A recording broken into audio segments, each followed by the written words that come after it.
Assalamualaikum dosto, hope you all are fine and your family too. So this is our third lecture, and in this lecture we will be discussing the topic that is how do people become a leader. कि लोग कैसे leader बनते हैं, किस type के लोग बनते हैं, लोग लीडरशिप में क्या रोल अपना के आते हैं, लीडरशिप के रोल के लिए, लीडर बनने के लिए लोगों को क्या करना पड़ता है, मतलब किस टाइप के लोग, 4-5 टाइप्स के हैं, किस टाइप के लोग आगे लीडरशिप में आते हैं। हम जस्ट उनको डिफाइन करेंगे और ये लेक्चर आज छोटा होने वाला है, तो टिल द एंड सुनिए इस लेक्चर को एंड कमेंट कीजिए अपनी जो लर्निंग है, आपकी जो लर्निंग है, आपने क्या न्यू सीखा, क्या चीज़ सीखी, आपको जो पता नहीं थी वो कमेंट कीजिए हमारे इस कमेंट बॉक्स में। और दूसरी बात ये कि अगर आप व्हाट्सएप ग्रुप्स में जुड़े हुए हैं तो आप लोग व्हाट्सएप ग्रुप में भी कमेंट दे सकते हैं कि आपने क्या सीखा इस लेक्चर से and what will you do after this lecture. इस लेक्चर के बाद आप क्या करना चाहते हैं वो भी हमें बताइएगा। अगर आप दूसरी बात कि अगर आपको कोर्सेज करने हैं, दूसरे कोई भी कोर्स करना है तो आप हमें बता सकते हैं कि किस टाइप का आप कोर्स करना चाहते हैं, क्योंकि हम as academy, ME virtual academy है हमारी, तो उस हिसाब से एज अकेडमी के हवाले से हम डिफरेंट कोर्सेज चलाते हैं। आपको STHP करनी है, NTHP क्लियर करनी है, या कोई और टेस्ट किसी और यूनिवर्सिटी का क्लियर करना है टेस्ट कोई, या आपको कोई और कोर्स जिसमें आप फील कर रहे हैं कि आपको उस चीज़ में कमी है, आपके पास कमी है, तो वो हमें बता दें ताकि हम उस पर थिंक कर सकें। ठीक, ये व्हाट्सएप नंबर जो गिवन है इस पर आप कांटेक्ट कर सकते हैं एंड हमें टेक्स्ट कर सकते हैं व्हाट्सएप पे भी, और कमेंट भी कर सकते हैं। You are welcome all. ठीक, देखें फर्स्ट जो टॉपिक है that is how do people become a leader. ये टॉपिक है, ये क्वेश्चन मार्क का टॉपिक है। ठीक, मतलब ये क्वेश्चन है कि लोग कैसे लीडर बनते हैं। So now I am going to tell you few broad categories which can be used to illustrate how people attain leadership positions. Okay, जो कैटेगरीज हैं वो क्या हैं, वो 4 से 5 कैटेगरीज हैं। कौन सी? क्वालिफाइड है, मेरिटेड है, कैप्चर्ड है, आइडेंटिफाइड है, डिफॉल्टेड है। ये 5 कैटेगरीज ऐसी हैं जिसके बेस पे लोग जो होते हैं वो लीडरशिप में आ जाते हैं, लीडरशिप का रोल अपनाते हैं, बट उनका सारा जो क्राइटेरिया होता है, उनका सारा जो सिस्टम होता है वो अलग होता है इन 5 कैटेगरीज का। ठीक, तो देखें फर्स्ट जो कैटेगरी है वो क्या है। फर्स्ट कैटेगरी जो है दैट इज क्वालिफाइड।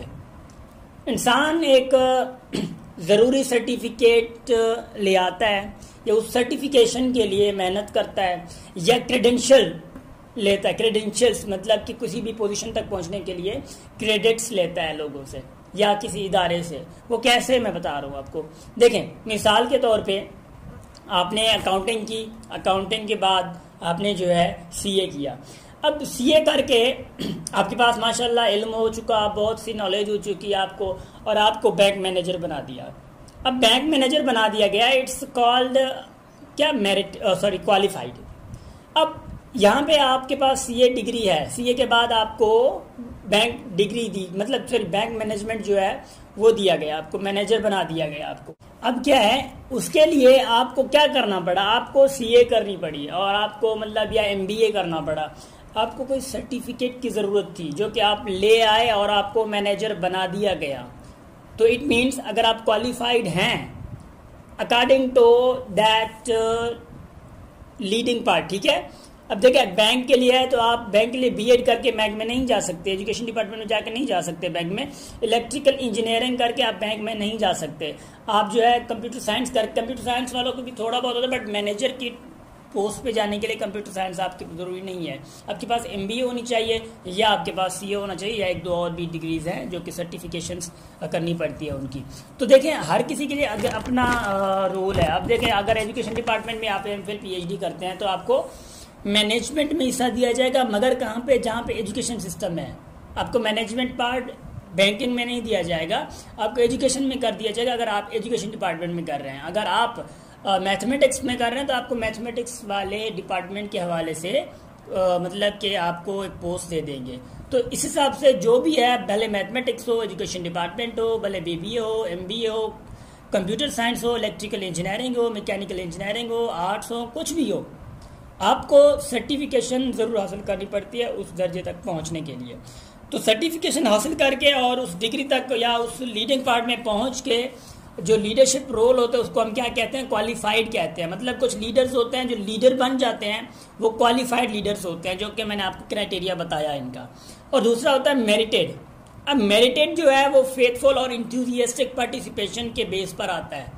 और कॉम्पिटेंट परफॉर्मेंस जो होता है ओवर द टाइम वो करता रहता है, अपनी परफॉर्मेंस दिखाता आता है एक टीम के अंदर रह के। पहले वो लीडर नहीं होता, लीडरशिप का रोल उसके पास नहीं होता, मगर फेथफुल और इंथुजियाज्म की वजह से वो और कॉम्पिटेंट परफॉर्मेंस की वजह से ओवर द टाइम वो दिखाता आता है और बाद में उसको लीडर बना दिया जाता है, क्योंकि उसके पास एक अपना जोश होता है, उसके पास अपना एक फेथ होता है और उसके पास एक अपना प्रूफ होता है कि उसके अंदर उसने परफॉर्मेंस दिखाई है, लोगों को दिखाता है कि मैंने परफॉर्मेंस दिखाया है। तो उसके बेस पे उसको लीडर बना दिया जाता है, जिसको हम मेरिटेड लीडर्स कहते हैं। तो उसका एग्जांपल कैसे हम ले सकते हैं, जैसे कि captain of high school football team जो होती है। अब मिसाल के तौर पे कैप्टन देखें, इसका कैप्टन बना है, मतलब जो फुटबॉल टीम है उसका कैप्टन बना देना। अब फुटबॉल टीम का कैप्टन ऐसा तो नहीं बनाएंगे, उसकी परफॉर्मेंस देंगे कि ऐसा तो नहीं है। मिसाल के तौर पे कोई भी अगर नया खिलाड़ी उसको बना देंगे या कोई मतलब कि अच्छी परफॉर्मेंस ना हो उसको मतलब बना देंगे, ऐसा नहीं होता। वो जिनकी परफॉर्मेंस अच्छी हो, जिनको मतलब कि कुछ खेलना आता हो, जिनको कुछ नॉलेज हो फुटबॉल के बारे में या उसने काम किया हो, अच्छा परफॉर्मेंस अच्छी दिखाई हो टीम में, तो उसको ही कैप्टन बना सकते हैं ना। तो इसको हम क्या कहते हैं, मेरिटेड लीडर्स कहते हैं। ओके, कौन कौन से हो चुके हैं, क्वालिफाइड भी हो चुका एंड नाउ मेरिटेड भी हो चुका। अब आगे बढ़ते हैं, नाउ कैप्चर्ड। अब कैप्चर्ड जो है, कैप्चर्ड कैसे होता है, ये कैंपेनिंग होता है, मतलब कैंपेन चलानी पड़ती है कुछ पोजीशन हासिल करने के लिए, जैसे कि बीइंग पॉलिटिकल। अब पॉलिटिकल बनना पड़ता है इनटू पोजीशंस, मतलब कि देखिए मतलब पॉलिटिकल कैंपेन चलानी पड़ती हैं, पॉलिटिकल सिस्टम हमें आगे लाना पड़ता है, मतलब सियासत को तरजीह देनी पड़ती है कैप्चर्ड में। अब वो कैसे हो सकता है, देखें, सिटी मेयर बन सकते हैं आप, सिटी मेयर डायरेक्टर बन सकते हैं आप, स्कूल प्रिंसिपल भी कहीं हद तक बन सकते हैं। आजकल जो है हमारे पास क्या होता है, आपके पास सर्टिफिकेशन हो तो स्कूल सर्टिफिकेट बन सकते हैं, ऐसा है दैट इज। अब जो कैप्चर्ड में है, कुछ लोग पॉलिटिक्स में आके मतलब इन्वॉल्वमेंट पॉलिटिक्स में लगा मतलब करके वो जो है किसी स्कूल के प्रिंसिपल बन जाते हैं। स्कूल का प्रिंसिपल आप छोटे दर्जे तक एग्जांपल ले सकते हैं, मगर सिटी मेयर डायरेक्टर जो होता है उसको हिसाब से कर सकते हैं। एमपी एमएनए जो है वो भी सोशल कैंपेन है, ठीक है। कैप्चर्ड मतलब इसको हम कह सकते हैं कैप्चर्ड लीडरशिप। अब आगे हमारे पास है आइडेंटिफाइड। अब what does identified means, identified और याद रखिएगा क्वालिफाइड लीडर में थोड़ा बहुत सिमिलरिटीज है, इसको समझने की जरूरत है आपको। अब आइडेंटिफाई का मतलब क्या है कि बाय पर्सनल और प्रोफेशनल क्वालिफिकेशंस। अब ऊपर क्या था कि सर्टिफिकेशन आपको जरूरी है लेनी, कहाँ पे, क्वालिफाइड में। अब आइडेंटिफाइड में क्या है कि पर्सनल और प्रोफेशनल क्वालिफिकेशंस। अब ये पर्सनल हो गई, अपनी प्रोफेशनल क्वालिफिकेशन हो गई। अब जो क्वालिफाइड में था, आपने सर्टिफिकेट लाना है, वो आपका मतलब के तौर पे सीए कर रहे हैं आप, तो वो आपका पर्सनल हो सकता है ना हो। आप एमबीए कर रहे हैं, आप एमफिल कर रहे हैं, पीएचडी कर रहे हैं एजुकेशन में, आप मैथमेटिक्स में पीएचडी कर रहे हैं या किसी और डिपार्टमेंट में पीएचडी कर रहे हैं, तो that can not be somehow your personal और योर प्रोफेशन, वो आपका इंटरेस्ट नहीं हो सकता। तो आइडेंटिफाइड में क्या है कि आपका इंटरेस्ट के हवाले से आप अपनी मेहनत कर रहे हैं, आप इंटरेस्ट के हवाले से बढ़ रहे हैं। यहाँ पे भी आपकी सर्टिफिकेशन कहलाई जा सकती है, मगर यहाँ पे आपका सिस्टम जो आइडेंटिफाइड में है, that is your profession, that is your personal, मतलब अपनी खुद को आप ग्रोथ कर रहे हैं कि आप में आपके अंदर जिस तरह की कैपेसिटीज़ हैं उन कैपेसिटीज़ को आगे लाना, उसको हम क्या कहते हैं, आइडेंटिफाइड कहते हैं, ठीक। एंड जैसे कि प्रोजेक्ट मैनेजर ऑफ बिजनेस होता है। अब प्रोजेक्ट मैनेजर किन को लेते हैं, प्रोजेक्ट मैनेजर हम उनको लेते हैं जो प्रोजेक्ट मैनेजिंग अच्छी कर सकता हो ना, वो लोग अच्छे तरीके से कर सकता है, और जिसको इंटरेस्ट होता है उसको दिया जाता है। इंटरव्यूज में पूछा जाता है बाकायदा कि आपका इंटरेस्ट है इसमें, आप प्रोजेक्ट्स लेते हैं, आप प्रोजेक्ट्स को सही तरीके से हैंडल कर पाएंगे, क्योंकि इंटरेस्ट उनका होता है पर्सनल एंड प्रोफेशनल उनका। अगर ये मतलब कि एक जिसको हम कहते हैं ना कि पाथ हो, जिसको हम कह सकते हैं, ठीक है, तो उनके हवाले से उनको लीडरशिप मिलती है, मतलब उसको हम क्या कहते हैं, आइडेंटिफाइड कहते हैं। और आगे है डिफॉल्टेड। अब आइडेंटिफाइड भी हो गया, कैप्चर्ड भी हो गया, एंड हमारे पास क्वालिफाइड भी हो गया, मेरिटेड भी हो गया। अब क्या है, डिफॉल्टेड है। अब डिफॉल्टेड क्या मतलब है? डिफॉल्टेड मतलब कि पैदाइशी, या डिफॉल्टेड मतलब कि चलते चलते मतलब लीडर बन जाना, या डिफॉल्टेड मतलब कि बस मतलब पता ही ना चले कि भाई ये मतलब टीम में से कोई खड़ा हो गया है, क्या मतलब वही है? नहीं। अब डिफॉल्टेड का मतलब ये है, आपके पास एक टीम है, एक कंपनी की टीम है, या एक एजुकेशन डिपार्टमेंट की एक टीम है। अब वो टीम बना रहे हैं 10 लोगों की। अब 10 लोगों की जब वो टीम बना रहे हैं, तो उनमें से, क्योंकि अगर 10 लोगों की टीम है तो उन्हीं टीम में से एक लीडर ही बनेगा। अब क्या है कि उस टीम में से ना लीडर बनने के लिए तैयारी कोई नहीं है। अब कोई तैयार नहीं है तो क्या करते हैं वो इदारे वाले, या तो उन्हीं में से कोई भी चूज कर लेते हैं, लीडर कोई भी चूज कर लेते हैं जो कि अनविलिंग होता है। मतलब मेंबर्स जो होते हैं वो अनविलिंग होते हैं और unable to accept the position होते हैं। मतलब वो पोजीशन को एक्सेप्ट करने के लिए अनएबल होते हैं। वो मतलब ये नहीं समझते कि भाई मैं जो है लीडिंग पार्ट में आ जाऊं या रिस्पॉन्सिबिलिटी ले लूं। तो क्या होता है कि जो कंपनी मतलब के मैनेजर होते हैं या एजुकेशन डिपार्टमेंट के हेड्स होते हैं, मतलब एजुकेशन का मतलब ये नहीं है कि बीएड वाले, मतलब एजुकेशन डिपार्टमेंट मतलब ये है कि जो भी हमारे पास एजुकेशन सिस्टम है, भले वो यूनिवर्सिटी तक हो या भले स्कूल तक, कॉलेजेस तक हो, कहीं पे भी, मैं एजुकेशन होल कह रहा हूँ। अब क्या है कि जब वो टीम के अंदर कोई नहीं बन रहा होता तो वो क्या करते हैं कि उन्हीं में से कोई उठा के उनको कहते हैं भाई ये रिस्पॉन्सिबिलिटी तुम्हारे ऊपर है, आप करेंगे, उसको थमा देते हैं। अब इसके क्या होते हैं, कुछ ना कुछ उलट रिजल्ट निकल रहे होते हैं। अब टीम में क्योंकि ही वॉज नॉट विलिंग और she was not willing to accept that position और दैट रिस्पॉन्सिबिलिटी, अगर वो विलिंग नहीं है तो भाई लीडरशिप रोल में कैसे आएगा? तो मतलब इस डिफॉल्टेड में जो है कुछ ना कुछ चीज़ें डिफॉल्टेड हो जाती हैं, कुछ ना डिफॉल्टेड मतलब है कुछ ना कुछ चीज़ें खराब हो जाती है। लीडरशिप मतलब जो टीम में होता है, लीडरशिप का अच्छा रोल नहीं प्ले किया जाता तो टीम में झगड़े, टीम में मतलब कि तू मैं हो जाती है, टीम में जो है बहुत सारे मसाइल हो जाते हैं। तो क्योंकि डिफॉल्टेड जो है, क्योंकि वो जो लीडर जिसको बना दिया गया है वो रिस्पॉन्सिबिलिटी लेने वाला था ही नहीं, जब विलिंग ही नहीं था वो, तो उसको कैसे दे दिया गया, जब कैसे लीडरशिप का रोल दे दिया गया। तो ये लास्ट था डिफॉल्टेड। तो डिफॉल्टेड आप लोग समझ गए होंगे कि व्हाट डज डिफॉल्टेड मीन्स, ठीक। तो हमारे पास जो 5 ये क्लियर हमने किए और अल्हम्दुलिल्लाह माशाल्लाह, और आज की वीडियो जो है वो बहुत शॉर्ट हुई और इंशाल्लाह नेक्स्ट लेक्चर जो है थोड़ा बहुत इससे लंबा होगा क्योंकि उसमें जो टॉपिक्स जो डिस्कस करने हैं समहाउ मतलब कि डीप अंडरस्टैंडिंग वाले हैं। इसके आगे जो है जो भी लेक्चर्स हमारे होंगे वो बहुत नॉलेज के हवाले से भी बहुत इंपॉर्टेंट होंगे और आपकी अंडरस्टैंडिंग के हवाले से भी बहुत इंपॉर्टेंट होंगे और आपकी लाइफ में काम आने वाले हैं वो, ठीक। तो दोस्तों इंशाल्लाह आगे हम कवर करेंगे, 1 महीने 1.5 महीने में इंशाल्लाह ये कोर्स कंप्लीट हो जाएगा। बाकी थोड़े लेक्चर्स रहते हैं हमारे, ये बहुत इंपॉर्टेंट थे जो कि हमारे 3 लेक्चर्स हो चुके।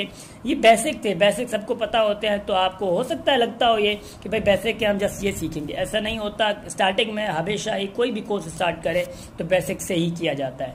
तो 3 लेक्चर ये हमारे बेसिक्स थे। कल से हम इंशाल्लाह स्टार्ट करेंगे कुछ और, कुछ न्यू, कुछ टिप्स बताएंगे आपको, कुछ ऐसा करने का तरीके बताएंगे कि आप लीडरशिप में रोल पैदा कर सकें। अगर आप लीडरशिप में नहीं हैं, अगर आप एज अ लीडर नहीं समझते खुद को, तो खुद को कैसे लीडर बनाएं, खुद को कैसे आगे लाएं, आप खुद को कैसे इंस्पायर करें कि लीडरशिप में आएँ आप। और लीडरशिप अगर हैं आप, उसमें लीडरशिप के रोल में हैं आप, अगर आप लीडर एज अ लीडर काम भी कर रहे हैं, आपसे इफेक्टिव काम नहीं हो रहा, तो हम आपको बताएंगे कि how to do effective work and how to handle the teams and how to handle every and individual person in your team and how to understand the psychology of every team, every member and every human. क्योंकि human अगर team में नहीं है आपका कोई, तो बाहर वाला है, तो उसको भी आप कैसे अंडरस्टैंड कर सकते हैं। तो हम आपको इंशाल्लाह सब कुछ सिखाएंगे और सब कुछ इंशाल्लाह आप लोग जान चुकेंगे। और आप लोग बस क्या करना है, आप लोगों ने जस्ट वेट करना है, राइट टाइम का वेट करना है और बस वेट ही करना है और कुछ नहीं करना है। क्योंकि राइट टाइम का जो वेट करते हैं, मेहनत करते रहते हैं और राइट टाइम का वेट करते हैं ना जो लोग, वो जो है कामयाब हो जाते हैं अपने रास्ते पे, अपनी मंजिल को तलाश करने में कामयाब हो जाते हैं। वो लोग जो 1 रात, 1-2 रात, 1 महीने के अंदर चाहते हैं कि मैं बस अपनी मंजिल तक पहुंच जाऊं, वो कभी भी मंजिल तक नहीं पहुंच मतलब पहुंच ही नहीं पाते, क्योंकि जल्दी वाला काम कभी भी सही नहीं किया होता और जल्दी वाले काम में मिस्टेक्स बहुत होती है। तो आपने सब्र रखना है, अपने रास्ते बदलने नहीं है, अपनी मंजिल को पहले पहचानना है, मंजिल के बाद अपनी मंजिल तक जो रास्ते होते हैं वो रास्ते पहचानने हैं कि भाई रास्ता जो है वो मेरी मंजिल तक कौन सा रास्ता मुझे ले जा सकता है, क्योंकि रास्ते तो बहुत होते हैं। अब आपकी मंजिल तक कौन सा रास्ता मिलता है आपको या कौन सा रास्ता आप चूज़ करते हैं, दैट डिपेंड्स ऑन यू। तो पहले आप मंजिल तलाश करें, मंजिल के बाद आप रास्ते तलाश करें, उन रास्तों पे फिर चल पड़ें। स्लो चलें, फास्ट चलें, स्लो चलें, फास्ट चलें, ऐसा सिचुएशन बनाएं, ऐसी सिचुएशन बनाएं, कहीं पे आप 2 कदम बढ़ाएं, कहीं पे आप 8 कदम बढ़ाएं, कहीं पे आप 15 कदम बढ़ाएं, कहीं पे ऐसी सिचुएशन भी आ जाती है कि कहीं पे आप 1 कदम बढ़ाएं, वो काफ़ी होगा। मैं ये क्यों कह रहा हूँ, क्योंकि दिन हमारे चेंज होते रहते हैं, कभी हमारा कैसा दिन है, कभी कैसा दिन है। आपका इतना ही मसरूफियात वाला दिन है, इतना ही मसरूफियात वाला दिन है, तो आप उस मंजिल तक पहुंचने के लिए 1 कदम भी बढ़ाना है तो ज़रूर बढ़ाना है। तो मतलब उसके लिए कुछ ना कुछ करना है तो ज़रूर करना है, भले 0.5% काम भी करें तो भी ज़रूर करें, मगर खाली दिन ना छोड़े अपनी मंजिल तक पहुँचने के लिए। ठीक, so goodbye and take care of yourself and wait for next lecture.